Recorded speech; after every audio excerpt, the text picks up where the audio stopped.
Hello, Chicago, and welcome to the Tycoon Neighborhood Reveal Show, where we reach out to everybody about community unity now. And I am Dr. Catherine Brown, and I am with Mr. Mike Elliot today, and he is from Chicago Alliance, and he's going to talk to us about some things about stopping crimes with the police. That's right. Mike, can you tell me what in the world is going on with Chicago police? Can you help us out? Whoa, I think the whole world wants to know the answer to that one. Yeah. The police in Chicago are just so confident that they won't be held accountable for anything. Well, do you blame them? They have not been. Right. They have not been held accountable for anything. Exactly. So that's why that's one of the reasons why they behave the way they do, because there's nothing in place to hold the police accountable. And that's why my organization and other organizations are really fighting to establish a Civilian Police Accountability Council, CPAC, that will actually have the power to hold the police accountable. Can you tell the Chicago audience about what CPAC vision and mission is, yes, so they can get an understanding of why your organization, which is Chicago Alliance Against Racist and Political Repression, right? Yes. Okay. And kind of give the people an idea of what you're fighting for, and then we'll talk about when you're going to be doing this mass campaign that we're getting ready to hold. Go ahead. Okay. Yeah. So, in the past, the police will be investigated by other police. And that's still going on today. So that's why nobody's in jail. That's why nobody's in jail. Okay. So in 2007, the Office of Police Standards was replaced by IPRA, the Independent Police Review Authority, because the previous one, the OPS, Office of Police Standards, wasn't holding police accountable, and so they replaced it with another body that looked different, but actually is doing the same thing up until today. So basically, they just putting different boards together to pacify the public as if they're really going to do something, but nothing never happened. Right, and they're always appointed by the mayor. Oh, okay. The other one was appointed by Daley. This one is appointed by Rahm Emanuel. So, Ron, what is going on? What you gonna do? Because they out here just reckless, and it needs to stop. You have to try to laugh and keep from crying and falling out and being sick at the stomach and what's going on. Yeah, it's sad. So what we are proposing is what we call CPAC, the Civilian Police Accountability Council, which will actually have the power to hold the police accountable for their crimes. Now, who's going to be the people that's going to be on this council? Yes. Can you explain to them about that?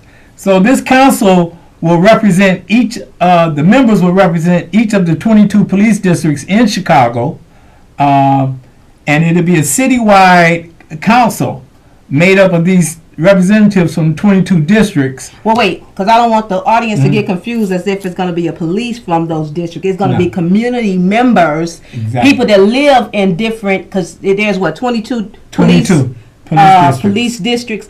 But it will not be police officers. It will be community members who live within those 22 districts, who've been through brutality of police, who understands what's been going on out here. Right. So the people need to know that. I don't want them to think that it's a police officer from those districts. Right. We need to make that clear, because they're like, no. Right. No. So this ordinance that's being proposed will actually empower the community to control how the police behave in our communities. Now that's what the people need to hear. Yes. And that's what I'm so glad you made that point. Because it's so important that we have control of how the police operate in our communities. That's right. Because it's been proven in the past that all these appointed boards and people, they don't work. They don't work. It's actually, it ends up being the police policing the police. And then, the structures that are set up, it's set up in a way that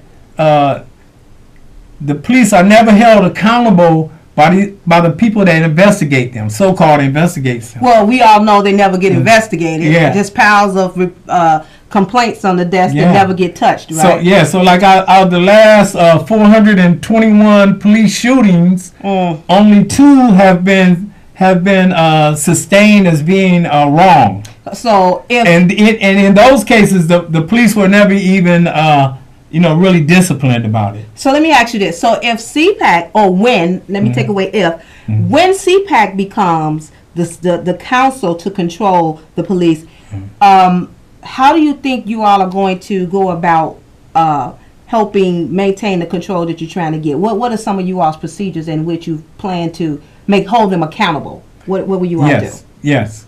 So what makes CPAC so much different than what we currently have in place is there will actually be people from the community who have experience. People in all of our communities, particularly Black and brown communities.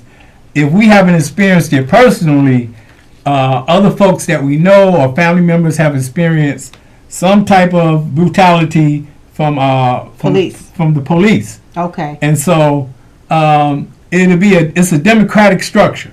Okay. Will be set up where these investigations will be carried out. The people can file their complaints right there in their communities.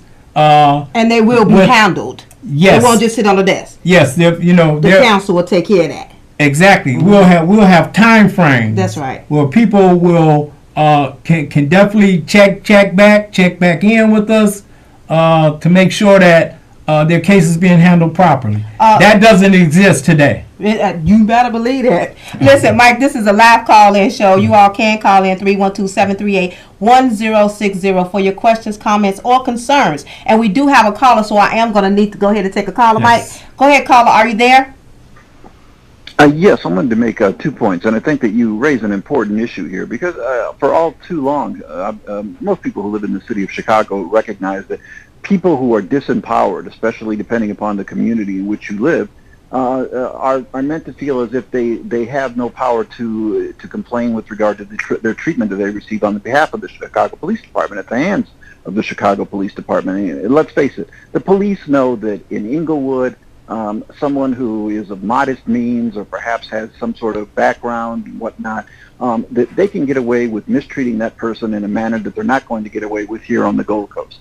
Here in my community, the police are going to take that extra step to make sure that they have a reason to detain you, to arrest you, because they know that the people here are the kind of individuals who have the resources, who have the standing, who have the contacts in the community, who are going to file a complaint against you. And believe you me, that complaint's going to be taken seriously. You better know it. I agree with him totally. You know why? Because I've had in the past, as working as a community activist, I've had a lieutenant to tell me, this came out of the mouth of a lieutenant, that most police officers mistreat people in the Black and brown area because they know they can get away with it. They know they're not going to really file a complaint, and if they file a complaint, they know it's not going to be touched. But they're not going over in their area and play them games because and that's the point. They know it's going to be handled. Go ahead, Carl. Because police know that when it comes to actually adjudicating the complaint, should anyone actually file it, whose word are they going to take? They might hear on the Gold Coast, they're going to wonder, well, wait a minute, we're going to take the word of a doctor from Northwestern University versus a police officer? We may actually believe the doctor. On the other hand, you take somebody who's from Inglewood, again, who may have some sort of a background in criminal justice system in terms of infraction. Well, let me wait. Let me interject because I am doctor and I do not have a background, and they still didn't believe me. So it's basically where you're from. You know what I mean? Well, so yeah. if you can have a doctorate degree, you can have no background, and they still will press charges against you. Anytime they press charges against me for a made-up lie, you know they cuckoo. And I used to work for them at the 6th District for free. Studies indicate that, for instance, there is a dramatic difference between, for instance, African Americans in Hyde Park and African Americans in Inglewood. So there is a difference when it comes to class and education and income and so forth. So let's keep it 100. It's a difference when it comes to race, because it don't matter. They'll treat you bad. Oh, look how they played my boy OJ. and he wasn't nowhere near Inglewood. Thank you, caller, for your call. I appreciate your comments and everything. It was awesome. But he had a strong point. He really did. Yeah, he has some valid points. Well, one thing I want to say about is, so when people call into IPRA, we've been told stories about IPRA trying to discourage people from filing complaints against the police, and they have even asked people, "Are you sure you want to do this?" Yeah. Things like that. Yeah. Whereas if CPAC was enacted, those type of questions would never be asked. Yeah. Because we know the reality of how the police operate in our communities, and we'll make sure that those type of things get handled properly. Well, this is why we need to push CPAC. Can you tell us what's going on tomorrow morning? Because I've been talking about it every Tuesday. I've been talking about this mass rally we're getting ready to have. Can you just kind of elaborate on what's going on tomorrow morning? Yeah, so tomorrow there's going to be a mass demonstration at City Hall starting at 8:30 a.m.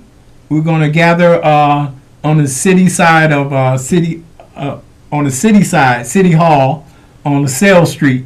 That's what I meant to say, on the LaSalle Street side. Yeah, 121 North LaSalle. Yes, and from there we're gonna go in and hold a press conference at 9 a.m. on the second floor, and we're going to demand that we have an elected civilian police accountability council, and also we are rejecting any of the mayor's proposals to have appointed bodies or appointed people to oversee the police, because that has not worked in the past, and we don't expect it to work in the future. Yeah. Everyone that's appointed by the mayor is beholden to the mayor.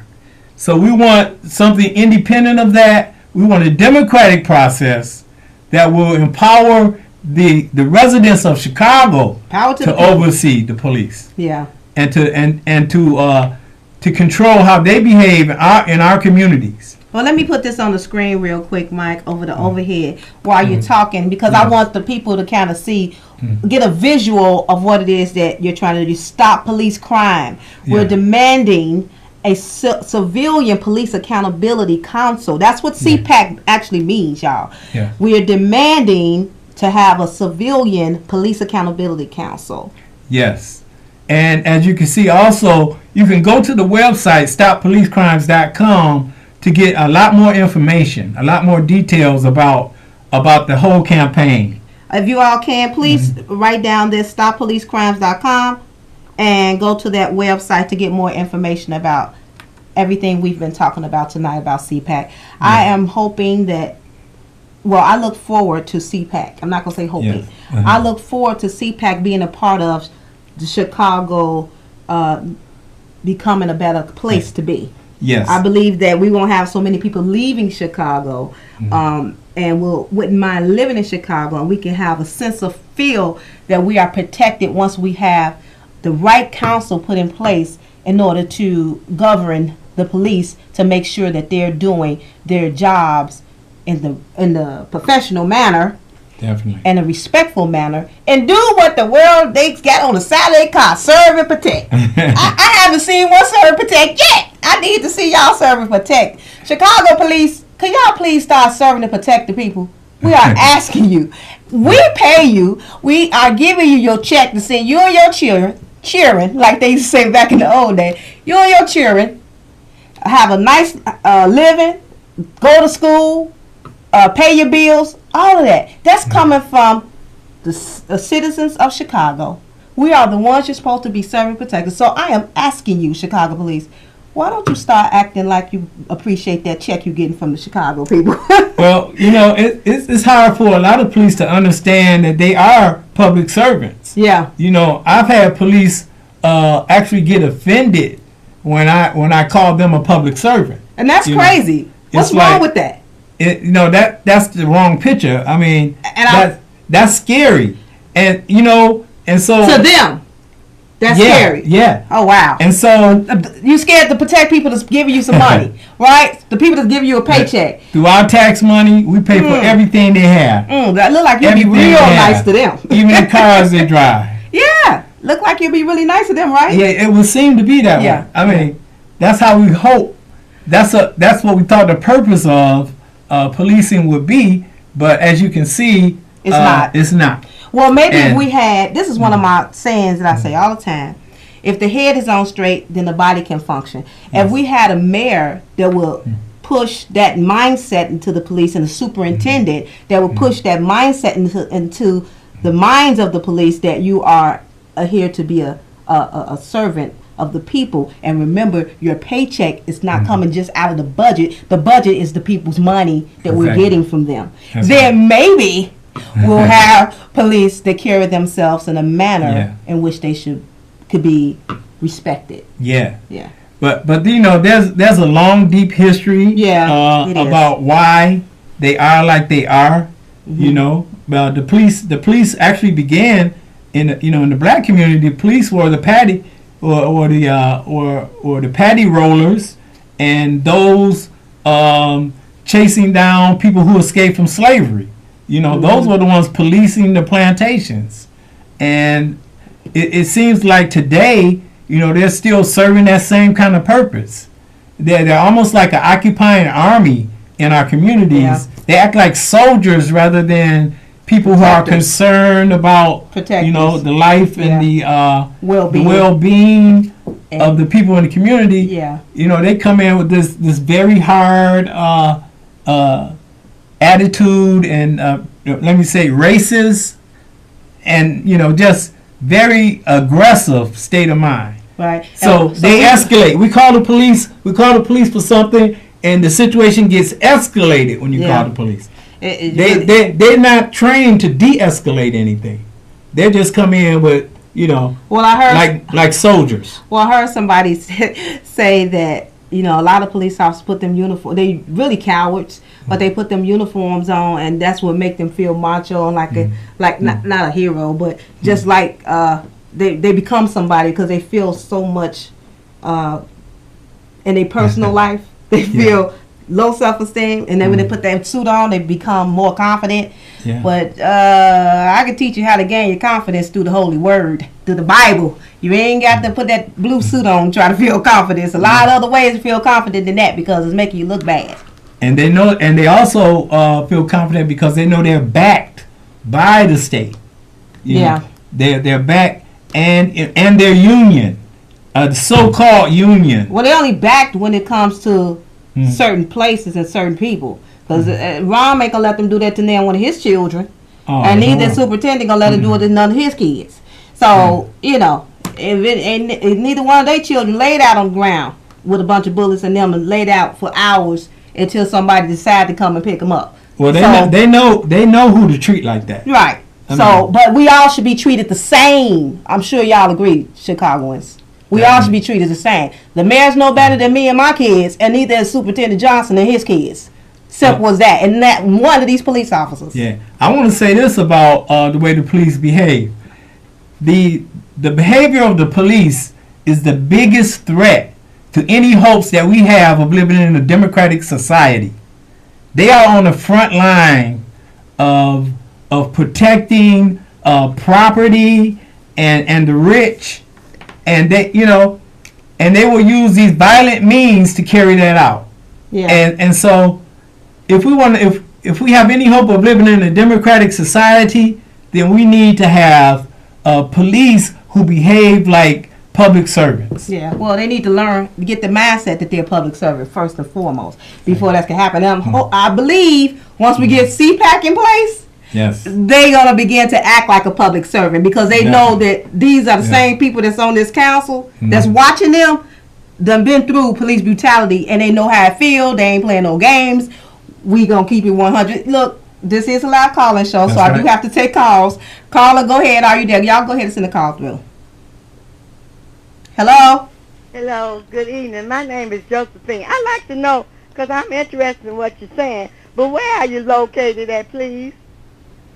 Go ahead, Mike. Are you asking about our organization?